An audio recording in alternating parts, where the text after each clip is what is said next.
അസ്സലാമു അലൈക്കും. ഞാൻ ഏതാനും ദിവസങ്ങൾക്ക് മുമ്പാണ് ഒരു വീഡിയോ ചെയ്തത്. ഉറങ്ങുന്ന രാജകുമാരൻ എന്നറിയപ്പെടുന്ന സൗദി അറേബ്യയിലെ ഒരു രാജകുമാരനെ കുറിച്ചുള്ള ഒരു വീഡിയോ ആയിരുന്നു അത്. ഒന്നും രണ്ടുമല്ല, 20 വർഷക്കാലമായി ആ രാജകുമാരൻ കോമ അവസ്ഥയിലായിരുന്നു. ജീവനുണ്ട്, പക്ഷേ തനിക്ക് ചുറ്റും നടക്കുന്നത് എന്താണ് എന്നുള്ളതിനെക്കുറിച്ച് ആ രാജകുമാരന് ഒരു വ്യക്തതയുമില്ല. അങ്ങനെ ഉറങ്ങുന്ന രാജകുമാരൻ എന്നറിയപ്പെടുന്ന അദ്ദേഹം 20 വർഷക്കാലത്തിന് ശേഷം യഥാർത്ഥ മരണത്തിലേക്ക് കീഴടങ്ങിയിരിക്കുകയാണ്. അദ്ദേഹം മരണപ്പെട്ടു എന്നുള്ള വാർത്ത എല്ലാ മാധ്യമങ്ങളും റിപ്പോർട്ട് ചെയ്തു. Prince Al Waleed bin Khalid bin Talal എന്നറിയപ്പെടുന്ന സൗദി അറേബ്യയിലെ രാജകുമാരനാണ് മരണപ്പെട്ടു പോയത്. 1990-ലാണ് ഈ രാജകുമാരൻ ജനിക്കുന്നത്. ലോകത്തെ ഏറ്റവും വലിയ കോടീശ്വരന്മാരിൽ ഒരാളായ Khalid bin Talal Al Saud രാജകുമാരൻ്റെയും റീമ ബിൻ തലാൽ രാജകുമാരിയുടെയും മൂത്ത മകനാണ് അൽ വലീദ് എന്ന് പറയുന്ന രാജകുമാരൻ. ചെറുപ്പത്തിൽ അദ്ദേഹം ലണ്ടനിലായിരുന്നു പഠിച്ചിരുന്നത്.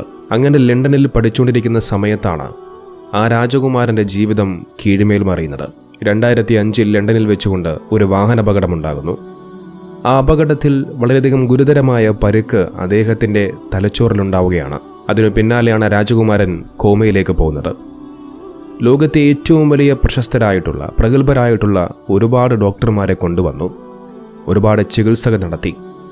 നമുക്കറിയാം, അദ്ദേഹം ഒരു രാജകുമാരനാണ്. സ്വാഭാവികമെന്നോണം വലിയ സമ്പത്തൊക്കെയുള്ള വ്യക്തികളാണ്. അതുകൊണ്ട് തന്നെ കുടുംബക്കാർ ആ ചെറുപ്പക്കാരനെ ജീവിതത്തിലേക്ക് കൊണ്ടുവരുവാൻ വേണ്ടി അവരുടെ കഴിവിൻ്റെ പരമാവധി അവർ ശ്രമിച്ചു. പക്ഷേ എല്ലാവരും കൈയൊഴിഞ്ഞു. ഇനിയൊന്നും തങ്ങൾക്ക് ചെയ്യാനാകില്ല എന്ന് പറഞ്ഞുകൊണ്ട് ഇനി അദ്ദേഹത്തിന് ജീവിതത്തിലേക്ക് ഒരിക്കലും തിരിച്ചു വരാൻ കഴിയില്ല എന്ന് ഡോക്ടർമാർ വിധിയെഴുതിയപ്പോൾ ആ കുടുംബത്തിന് തൻ്റെ മകനെ മരണത്തിന് വിട്ടുകൊടുക്കാൻ അവർ തയ്യാറായിരുന്നില്ല. അവസാനം ആ രാജകുമാരനെ ജീവൻ നിലനിർത്താൻ വേണ്ടി വെന്റിലേറ്ററിലേക്ക് കയറ്റി. അവസാനം തൻ്റെ മകനെ വീട്ടുകാർ വെന്റിലേറ്ററിൻ്റെ സഹായത്താൽ ജീവൻ നിലനിർത്തിക്കൊണ്ടുപോയിരുന്നു. അങ്ങനെ 20 വർഷക്കാലം നീണ്ടുപോയി, അതായത് 2 പതിറ്റാണ്ട്. തൻ്റെ മകൻ എങ്ങനെയെങ്കിലും തിരിച്ചു വരുമെന്നുള്ള പ്രതീക്ഷ അവർക്കുണ്ടായിരുന്നു. പക്ഷേ പടച്ചറബിൻ്റെ വിധി, ആ വിധി തടുക്കുവാൻ ഈ ലോകത്തൊരു ശക്തികൾക്കും സാധ്യമല്ല. നമ്മുടെ ഈ വരുന്ന കോടിക്കണക്കിനുള്ള സമ്പാദ്യത്തിനും പണത്തിനും ശാസ്ത്ര നൂതന സാങ്കേതിക വിദ്യകൾക്കൊന്നും റബ്ബിൻ്റെ വിധി തടുക്കുവാൻ കഴിയില്ല. നിങ്ങൾ നോക്ക്, അതിന് ഏറ്റവും വലിയ ഉദാഹരണമാണ് ഈ രാജകുമാരൻ്റെ മരണം. കോടിക്കണക്കിന് സമ്പാദ്യമുണ്ടായിട്ടും ആ സമ്പാദ്യം ഉപയോഗിച്ചുകൊണ്ട് ലോകത്തുള്ള സകല വിദഗ്ധരായിട്ടുള്ള ഡോക്ടർമാരുടെ ചികിത്സ നൽകിയിട്ടും ആ ചെറുപ്പക്കാരനെ ജീവിതത്തിലേക്ക് തിരിച്ചു കൊണ്ടുവരുവാൻ അവർക്ക് സാധിച്ചില്ല. പടച്ചറബിൻ്റെ വിധിക്ക് മുമ്പിൽ അവരുടെ പണങ്ങളും സമ്പാദ്യങ്ങളുമെല്ലാം ഒന്നുമല്ലാതായി മാറി.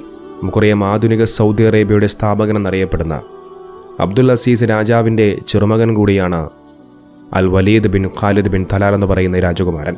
Prince Talal bin Abdul Aziz Al Saud അദ്ദേഹത്തിൻ്റെ മുത്തച്ഛൻ കൂടിയാണ്. ഈ രാജകുമാരൻ്റെ അപകടത്തെ തുടർന്ന് ആദ്യം ചികിത്സിച്ചിരുന്നത് കിങ് അബ്ദുൽ അസീസ് മെഡിക്കൽ സിറ്റിയിലായിരുന്നു. അവിടെ എല്ലാ വിധത്തിലുമുള്ള ചികിത്സ നൽകിയിട്ടും അവസാനം ഒരു മാറ്റവും കാണാതെ വന്നപ്പോൾ അദ്ദേഹം തൻ്റെ മകനെ കൊട്ടാരത്തിലേക്ക് മാറ്റുകയുണ്ടായി. സകല ജീവൻ രക്ഷാ സംവിധാനങ്ങളും ഒരുക്കി അവസാനം തൻ്റെ മകനെ കൊട്ടാരത്തിൽ പിതാവ് അവിടെ കിടത്തിയിരുന്നു. അവിടെ വെച്ചുകൊണ്ടാണ് അദ്ദേഹം മരണപ്പെട്ടു പോകുന്നത്. കുറച്ച് പണവും സമ്പാദ്യമൊക്കെ വന്നു കഴിയുമ്പോൾ താൻ എല്ലാമാണ് എന്ന് സ്വയം ചിന്തിക്കുന്ന കുറേ ആളുകളുണ്ട്. അത്തരം ആളുകൾക്ക് വളരെയധികം വലിയ പാഠമാണ് ഈ രാജകുമാരൻ്റെ ജീവിതം.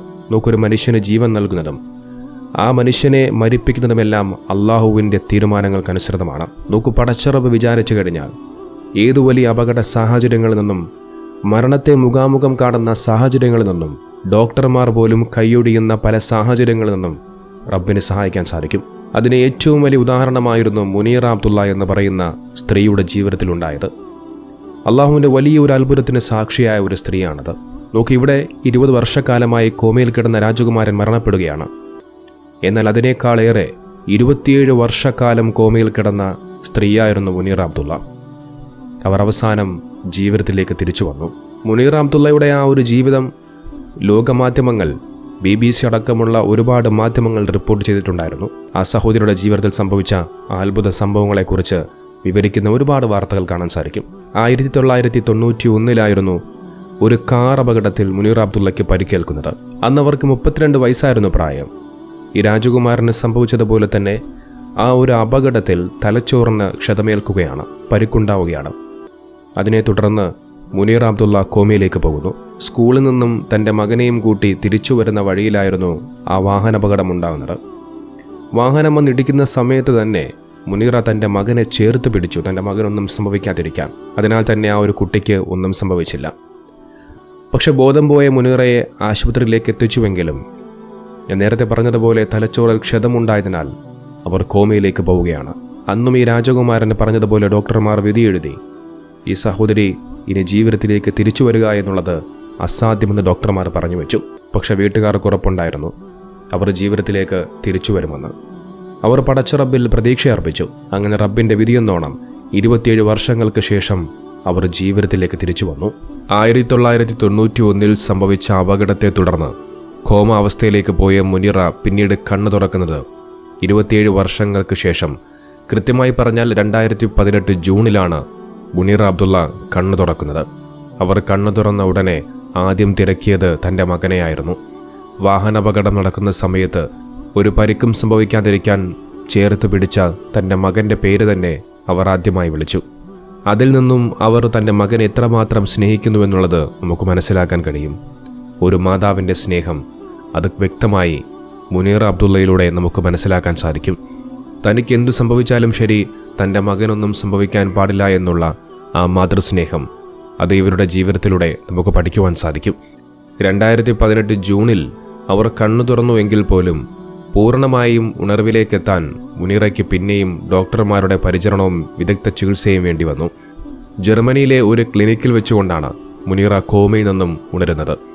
അതോടൊപ്പം മുനീറയുടെ വെറും 4 വയസ്സ് മാത്രം പ്രായമുള്ള ഉമർ എന്ന് പറയുന്ന മകൻ, അദ്ദേഹത്തിൻ്റെ ജീവിതവും ഒരു പാഠമാണ്.